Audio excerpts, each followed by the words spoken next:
o grande problema que o pessoal tem é a questão de relacionamento mesmo, entre a questão da sistema de segurança, até mesmo do que tange a questão da violência sexual. A situação que até o próprio promotor, o juiz, ou até mesmo o delegado, quer que o conselho tutelar faça o papel de investigação. Ah, o conselho já foi lá na casa, já averigou? Eu mesmo recebi vários documentos, inclusive de promotores. O conselho tutelar faz uma notícia de fato, de acordo com o artigo 136, inciso 4º, e a resposta que às vezes ele recebe é uma devolutiva assim, não, vai lá e vê o que está acontecendo. Né? Então, tem essa questão, essa dificuldade, a dificuldade do relacionamento também com a própria polícia, né? O próprio sistema de segurança pública, né? Que até mesmo é a atribuição requisitar serviços de segurança pública, e o que acontece é que acaba o pessoal da segurança pública requisitando o serviço do conselho tutelar. Né?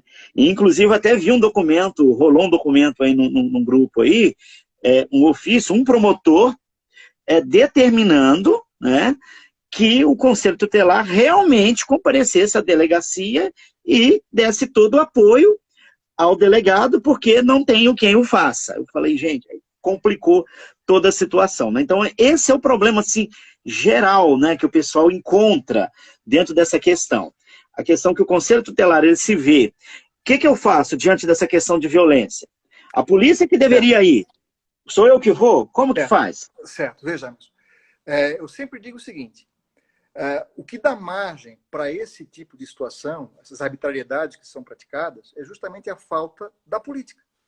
Quando você não tem uma política definida, claramente, com papéis, com fluxos, com protocolos, com profissionais, né, na ponta, lá, prontos para atender quando for necessário, aí você dá margem para que ocorra a arbitrariedade. Aí vira quase a lei da selva, né? Manda quem pode, obedece quem tem juízo, né? E não pode ser assim, porque, repito, uma coisa que nós não podemos fazer é improvisar o atendimento. Não basta jogar no colo do conselho tutelar aquilo que deveria ser feito pelos demais atores do sistema, ou muitas vezes pelos próprios pais ou responsáveis. Porque às vezes se quer que, inclusive, o conselho tutelar substitua o papel dos pais, o que é absolutamente inadmissível. Ou que o conselho tutelar faça o papel, né, dos equipamentos técnicos, como eu disse, que deveriam estar lá à disposição. Não é do delegado, não é do promotor, não é do juiz, é da criança, do adolescente, da família, para realizar as abordagens que devem ser realizadas da forma como devem ser realizadas. E aí é uma questão de ponderar. Por isso é importante colocar esses temas em discussão lá no CMDCA, porque é o CMDCA que formula a política. Você mesmo diz aí, né, no artigo lá, 9º do decreto 9603, quando fala da própria comissão, né, o comitê de gestão colegiada, preferencialmente vinculado ao CMDCA. Por que é vinculado ao CMDCA? Porque é o CMDCA que formula a política. E eu tenho que ter lá o CMDCA funcionando. Ah, o meu município não funciona. Isso não é aceitável, especialmente pelo conselho tutelar. Nós precisamos de um CMDCA atuante, de um CMDCA que delibere a política, que dê solução para esse tipo de situação. Se olharem lá esse guia prático que eu falei sobre a Lei 13.431, se olharem lá, vocês vão ver que está clara a cobrança que deve ser feita junto ao CMDCA para que nós tenhamos a política. E, como parte da política, os equipamentos. Como parte da política, os fluxos, os protocolos, os profissionais qualificados, cada um sabendo exatamente qual é o seu papel, né? E qual é o papel do outro. Está na Lei 13.431 que quando você não tem fluxo, né, eu acho que é o próprio 13 ali, o 13, se não me engano, o parágrafo único, se você olhar, fica ali implícito que a inexistência de fluxo de atendimento é causa de violência institucional, pelo menos uma causa potencial de violência institucional. Quando você não tem clareza quanto para onde é que eu faço, o que é que eu faço, para quem que eu encaminho, não é nem para quem eu aciono nesse momento. Né? Então, assim, o que eu sugiro, e peguem esse manual, esse guia prático, e utilizem isso também para a questão, né, de adolescente autodefensional, para a questão de evasão escolar, para a questão de outras situações de violação de direitos que decorrem, acima de tudo, por omissão do poder público. Repito, omissão, artigo 98, inciso 1 do Estatuto. Né? E aí, levem isso ao CMDCA, levem isso aos outros conselhos que deliberam política pública, levem isso aos gestores, partir, não é só fazer um documento formal, tem que formalizar, mas é a partir de um processo de diálogo, de convencimento com o próprio promotor, com o juiz, com o delegado, procurar fazer com que eles entendam. Veja, não é que o conselho não quer fazer, é que esse tipo de intervenção, se for feita pelo conselho, vai ter um resultado que não é um resultado que a própria lei deseja.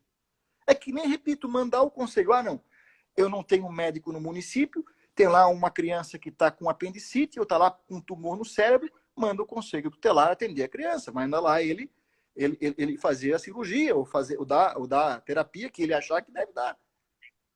Pode até ser que um conselheiro tenha um mínimo de conhecimento lá de medicina e consiga até tirar o apêndice da criança, consiga, sei lá, mas a chance de lesionar gravemente a criança ou matar no processo de tentativa de solução daquele problema é gigante.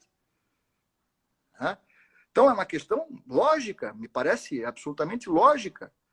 E veja, o que a gente vê são situações em que o conselho é acionado, né, como você falou aí, a própria delegacia. Se você for analisar, né, o que a lei prevê?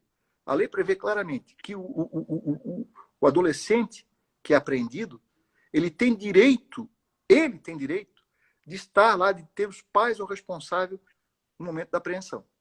Ele tem esse direito, é um direito deles, que por sua vez corresponde a um dever dos pais.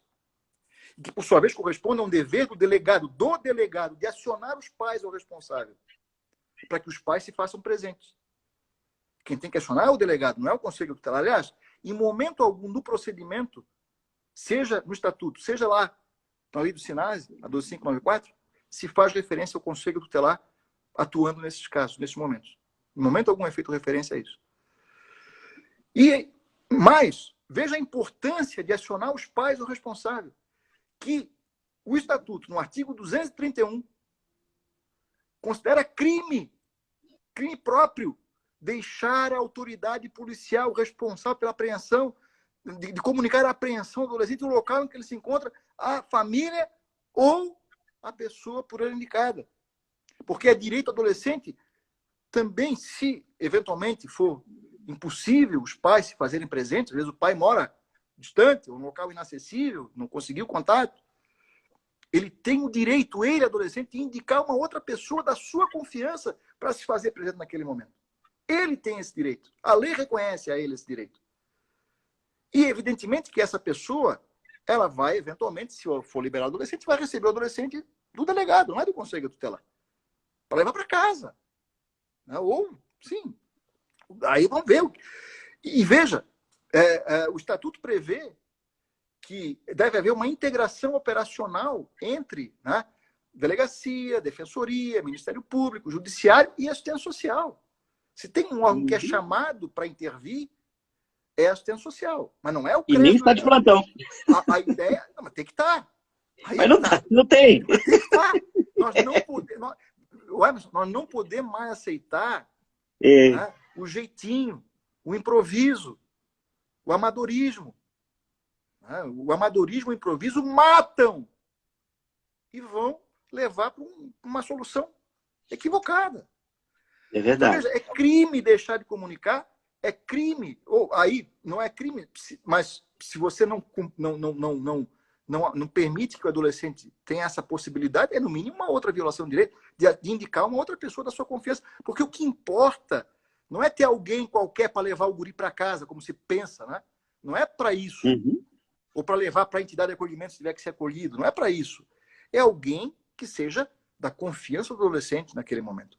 É alguém que assuma uma responsabilidade, e aí é o artigo 174 do Estatuto que diz isso, e posteriormente encaminhar o adolescente para o Ministério Público, para apresentar ao Ministério Público, para ele ser ouvido, na presença também do familiar ou da pessoa da confiança dele.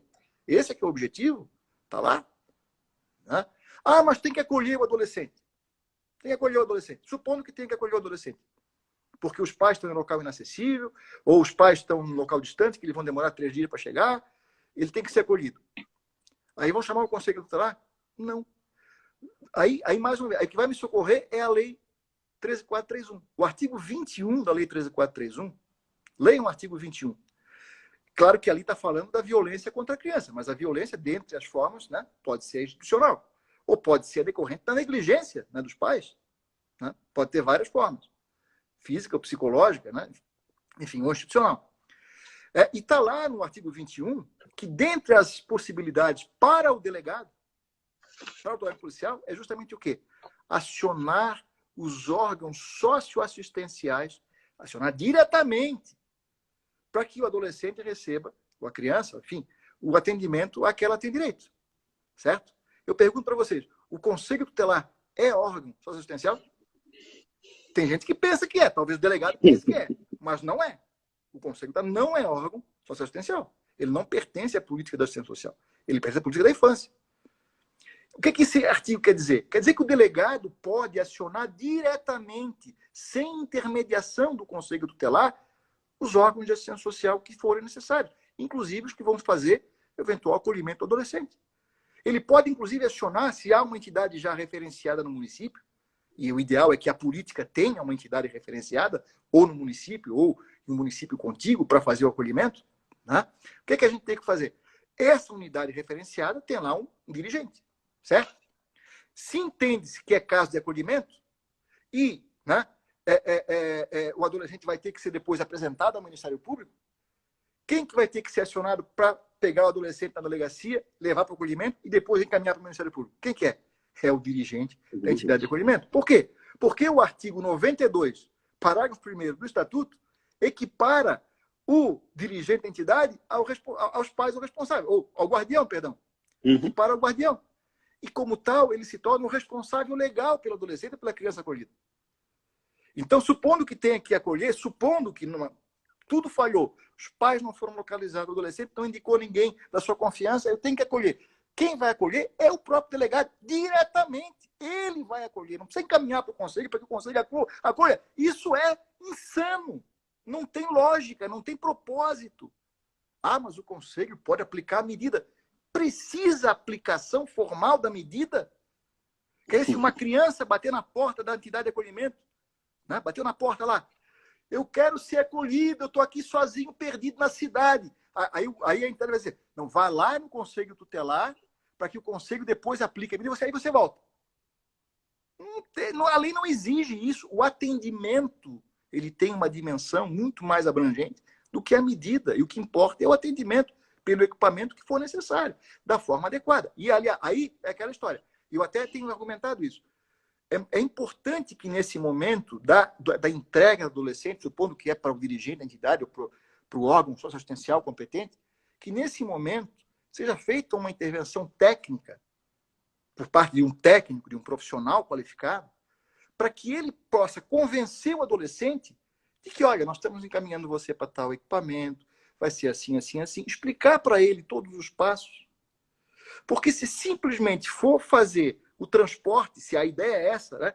O delegado se livrar do problema para ele jogar na conta do conselho, para que o conselho transporte ele para a entidade, para que aí o conselho joga na conta da entidade, ou joga na... Parece aquela batata quente, que um está jogando no colo do outro. O que vai acontecer? O que acontece muitas vezes? O adolescente, uma vez liberado, ele chega lá, às vezes nem chega na entidade, ele foge. Aliás, eu sempre digo, o termo fugir é até um termo inadequado, porque se ele foi liberado, ele está livre. Se ele chegar na porta da delegacia, ele disser para o Conselho Tutelar, ou para o delegado, olha, eu estou indo embora. Eu não quero ficar não quero acompanhar o conselho. Eu quero ir lá para o Mocó. Eu quero ir lá. Você vai dizer, não, você não vai. Eu vou te arrancar daqui. Não, ele está liberado. Porque justamente por isso tem que ser feito um trabalho técnico, de orientação, de conscientização, de convencimento, para que ele não fuja, entre aspas, para que ele não vá embora, para que ele permaneça no atendimento. E aí, mais uma vez, não é qualquer um, não é de qualquer jeito, não é uma coisa meramente burocrática.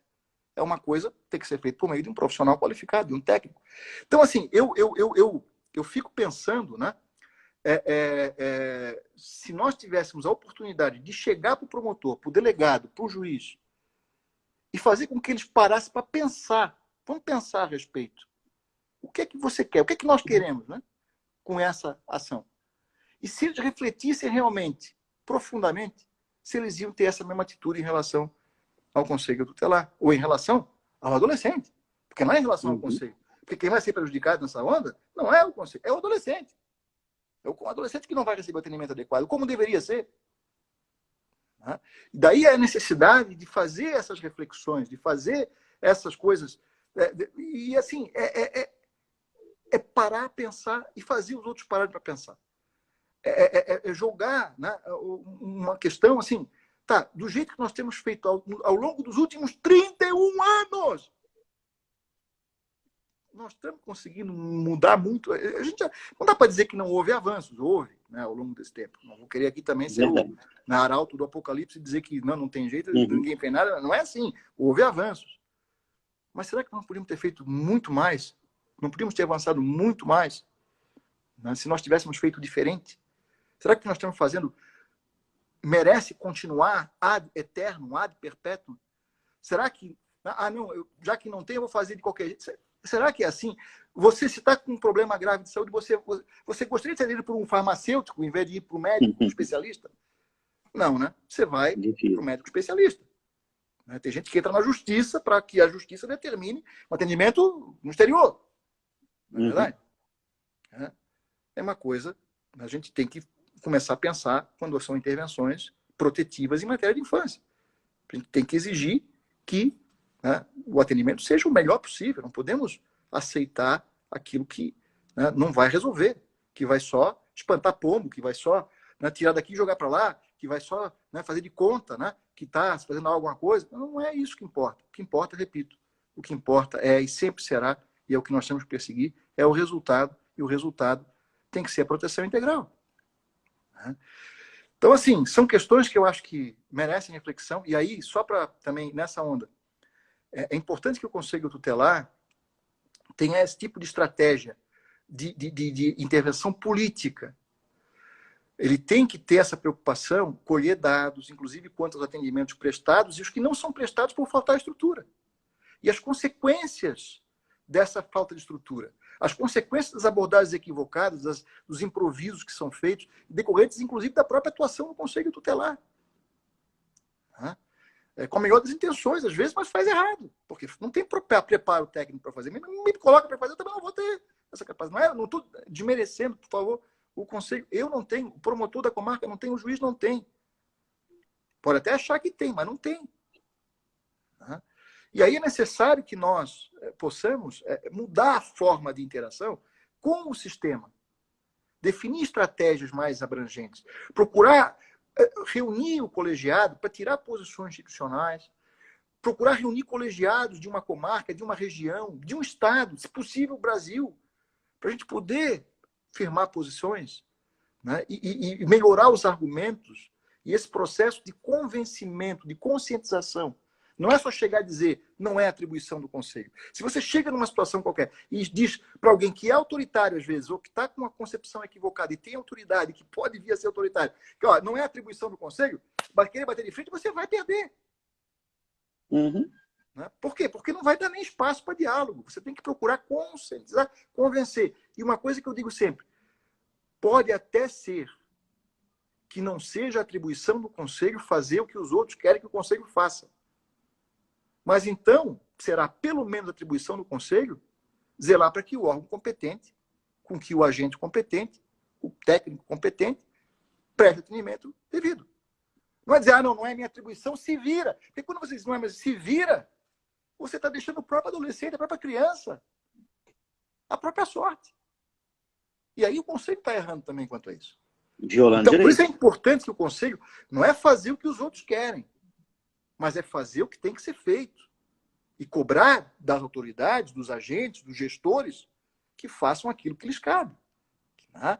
E claro que isso aí não tem que chegar, não é esperar às 6 horas da tarde de sexta-feira, ou às 3 horas da madrugada do domingo, para aí, não, agora eu vou atrás. Não, não é. Isso é uma coisa que vocês têm que fazer, né, desde sempre. Né? É uma interlocução permanente. E não é só negar, só negar o atendimento. Tá, não é assim? Por que não é assim? E se não é assim, por isso, então como é que deveria ser? E por quê? Isso é fundamental para que nós possamos mostrar, né, que não é só que o Conselho não quer agir, mas ele quer fazer o que é certo. E quer que os demais órgãos façam o que é certo e a parte que eles cabem. Tá? Eu acho que esse aqui é o caminho. Né? E aí, claro, aí a forma como vão interagir, a forma como vão dialogar, diálogo é fundamental, a forma como vão chegar junto a outros agentes para poder conquistar aliados, né? Porque é importante que vocês busquem aliados nessas reivindicações, e não é uma coisa... É aquela história, né? Chegar lá no meio da marcha, tem só um marchando errado, aliás, não é nem, desculpa, não é nem marchando nada, só um marchando de um jeito, vão dizer que ele que está errado e os outros estão certos. Verdade. Né? Ele tem que mostrar que ele é que está certo, né? Que ele tá no ritmo correto, e os outros é que estão errados. E vão ter que ter cada vez mais marchando com ele, porque se não, é ele que vai estar errado mesmo, né? Porque às vezes ele está errado mesmo, né? Também tem que ter isso também, né? A gente às vezes não, às vezes o conselho não, às vezes o conselho está errado. Tem que ter essa capacidade de discernimento para também chegar à conclusão que ele está errado. E aí é importante, mais uma vez, esse diálogo, essa interação, até para que o próprio conselho se convença quando ele, afinal de contas, estiver errado. Beleza? Eu acho que é por aí.